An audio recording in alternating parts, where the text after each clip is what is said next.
Welcome to the Coast to Coast podcast, brought to you by Play Picks and the Lines, coming to you from the West Coast and the New Digs. Josh Lander, joined by my guy Nate Weitzer on the East Coast. And we got a little 5-game slate here for you on Tuesday night. In this one, taking a look at the marquee matchup of the evening as the Bucks are headed to Philly, taking on James Harden and Embiid and those 76ers. No real injuries to talk about in this one, so it should be a good matchup full of healthy guys.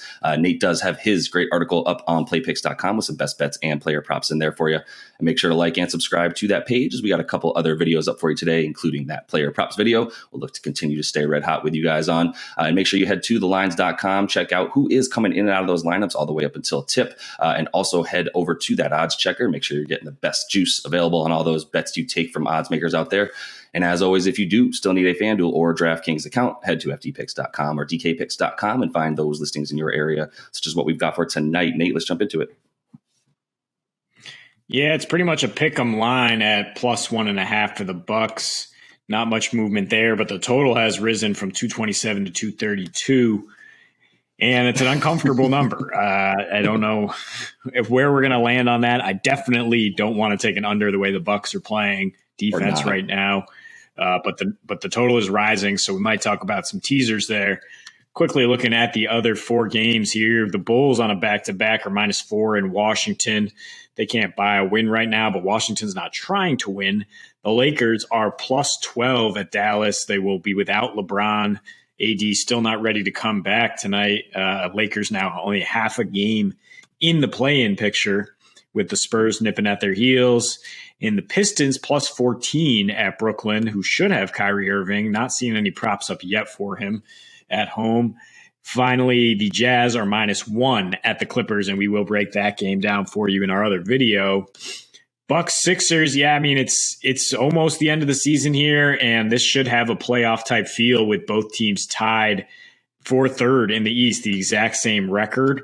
I don't know how much jockeying you can do in terms of who you think you're going to line up with. I mean, the Bulls and Cavs at 5-6 are both playing really bad right now, so it's not really an issue who you get. I mean, you don't know what you're going to get with Boston, Miami, et cetera. I mean, they're just coming out to try to make a statement. And Philly, they have to prove that. I mean, James Harden has a lot to prove here. First of all, he has one quality win as a member of the Sixers, that is against the Mavs, and that was mostly the product of their defense holding Luka in check.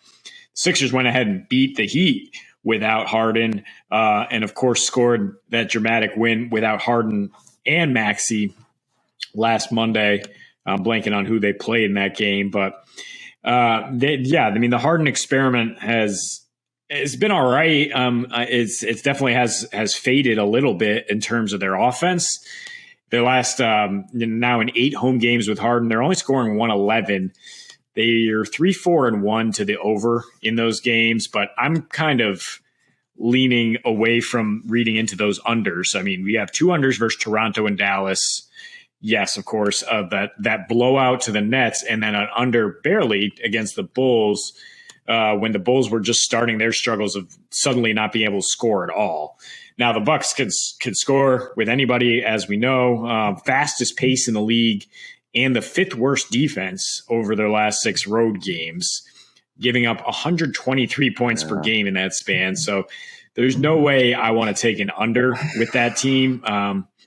Especially because Milwaukee, even with Brook Lopez back, is a sieve down low. I mean, Brook is playing 20, 25 minutes. He's not necessarily 100%. I don't think he's going to be an Embiid stopper. With Harden, Maxey, and Harris all attacking the rack and 0 rim protection, I think they're dead last in the league in block shots this year. I got to imagine Philly creeps up near 120 points again, which they did without Harden before the All-Star break, beating this team 123-120. So I'm still leaning over. I think it's a good opportunity to tease it back down to 228 and get the Bucks at +5 or so. Both these teams have been very impressive after losses. That's kind of their MO. They sit a key guy, they take a loss, then they come back and they prove they can win. Sixers have struggled to cover after that loss, but the Bucks are 5-1 straight up and against the spread. You know, just coming out like gangbusters. Their last 6 with Giannis after a loss. They did lose one when Giannis sat, and they've won 10 of their last 12 when they have both Drew Holiday and Giannis, or actually 10 of their last 11, because one of those losses with Drew was when Giannis sat against the Wolves last week. So the big three, we has so much more continuity than the Sixers' big 2+2, whatever you want to call them, with Maxey and Harris. And I don't think we trust James Harden in big games at all. And I really trust Giannis if this is going to be a playoff type atmosphere. I would lean towards his props if you don't want to pick a winner in this game, but you do want to watch it. I mean, he's slotted to get 30 points tonight, which he's done in 6 straight road games. I would definitely go with that. And I would consider that teaser, because while the Bucks have gone under in 6 of their last 8, those games are still averaging 238. And this total is relatively low as they face an offense that can heat it up if they need to. It's just a question of who exerts their will down low. Yeah, I mean the other thing though is I could find some flaws with why the 76ers have gone over in a lot of their games as well. I mean, obviously we've talked about this. They started their James Harden campaign in the new look 76ers playing the Wolves and the Knicks twice. Both teams, the Knicks were putrid on defense at the time, gotten a lot better since then, and the T-Wolves, as we know, have been playing at a ridiculous pace as well, second only to those Bucks since the All-Star break in terms of pace. So that those games right there were overs because of the lack of a defense of any kind on the other team and the blowout wins that they had there. And then you look at a few of the other games since then that have gone over. Their games are still average. They're still going under this 232.5 total. The only one that's gone over 232.5 really since about like the beginning of March, since they played the Cavs at home back on March 4th. The only game that went over 232 was that Lakers game. So you've got a bunch of overs in there because their line against the Heat, the total was 210. Against the Raps, they did even go under there. It was 219. The Clips, 218. The Suns, 226. So all these totals are just so much lower than this 232.5. I also think there's a bit of a facade going on there with Philly's overs, right? But it's really about what do you think is going to dominate this game? Is it going to be the Bucks' willpower and then, sort of going up and down at as fast as they can, and really trying to keep the 76ers out of any kind of rhythm, not allow James Harden and company, to really slow the ball down and play a lot of that dribble ball and the pick and roll that he obviously loves with Embiid at this point.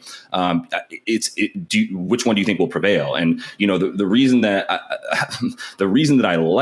I would prefer to take an under if I could is because of that what each of these teams does well. I mean, specifically Milwaukee, since that March 5th timeframe I was talking about for both of these teams, Milwaukee's number 1 in limiting free throw attempt rate for their opponent, which is huge, obviously, against the 76ers, who are number 1 since Harden got there. And really, number 2 since that same March 5th date as well. And that's really the only thing that they noticeably do really, really well.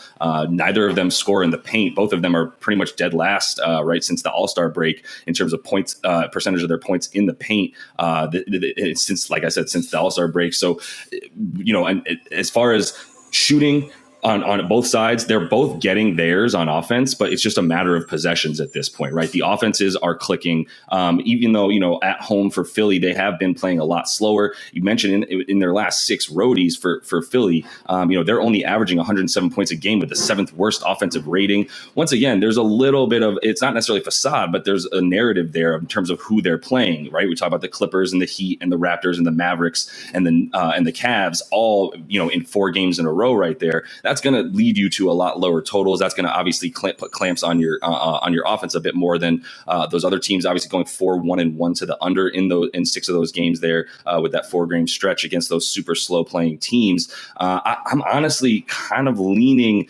under in this one, just from the standpoint of it may be a tease. If I was going to do so, I would do it the other way, just because it has gone up to 232.5. And I do think that, there's going to be, like you said, a bit more of a playoff feel for this. And Milwaukee, look, this is a really telling stat for me. They're 3-8 against the spread and straight up as away underdogs. Their margin of victory is -9 in those timeframes.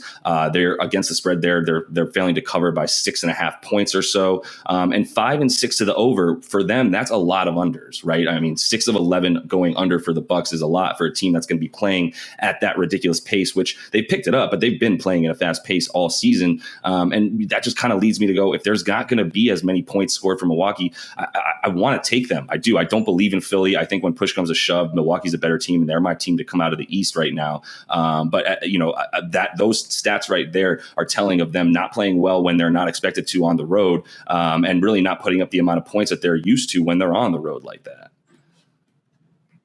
But how many of those games were they missing either Drew or Giannis? I mean, that's the key thing. That's the reason they're listed as underdogs 90% of the time.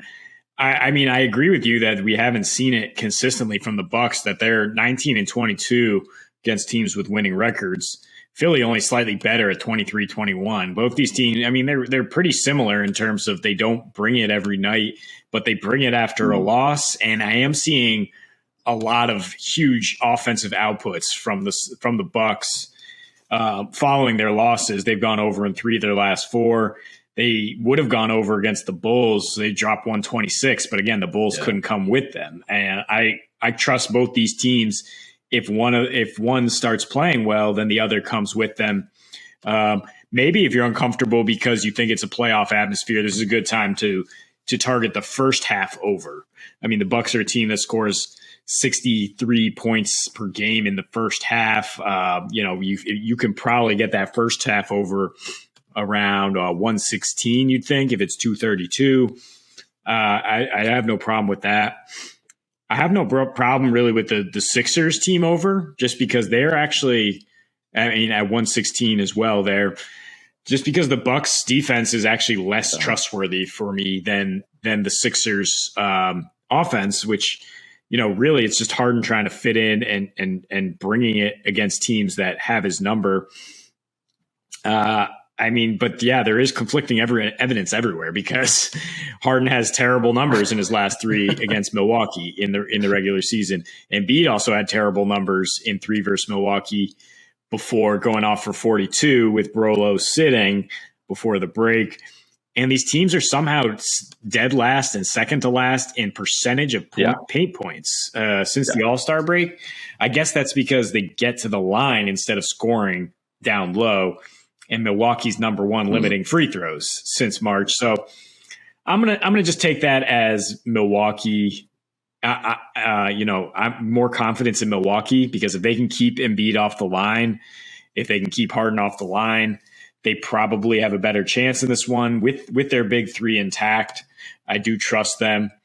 The Sixers, for what it's worth, have a really easy schedule after this game. I think only 1 winning team left on the schedule, whereas the Bucks might only have 1 losing team. They've had the hardest schedule since the All-Star break. So if there is something in the back of their mind there to say, we don't need this game as much as the Bucks do, maybe they pull it out. But really, it's just, trusting Giannis, who is more of an MVP candidate at this point, and has posted 31.5 points, 14.5 boards, while winning 3 of his last 4 in Philly. Yeah, and it's winning time now. It's almost the playoffs, which is when and that's where I was going to go to. Good find on that first half bet, by the way. On the season, Milwaukee 3rd in points in the first half at 62.5. And Philly at 58.5. That gets you to that 120 mark in the first half. Really love that. Milwaukee, since the break, is actually number 1 in first half points. They're number 1, shooting 44% from 3 in the first halves of games. And Philly's coming along. They're still scoring 58.5 points in the first half as well themselves. And then you see that slow down for them a bit at the end, which is not surprising at all, as it gets super choppy for that with them, at the end of the fourth quarter and even the second quarter. So love that bet. And Giannis, as well. I wanted to throw that out there. In Philly, Giannis has been feasting in 3 of his last 4. They've won, as you said. He's also got 5.5 assists to add to those 31.5 points and 14.5 boards a game in the last 4 that he's played in Philadelphia. 2 of those were without Embiid, but 2 of them had him in there as well. So I think there's some stability there that you can rely upon in that one. Giannis, stats tonight, 29.5 points on DK at minus 105. They're not expecting that for some reason. How do you have this total at 232 and you don't think Giannis is going to score 30? I would go ahead and hit that as well, as I think he'll be the one dominating tonight. So that is all the time we have for you in this one. Make sure you are liked and subscribed to that page. Check out those other couple videos we have up for you today on this little 5-game slate. And until we see you next, happy betting.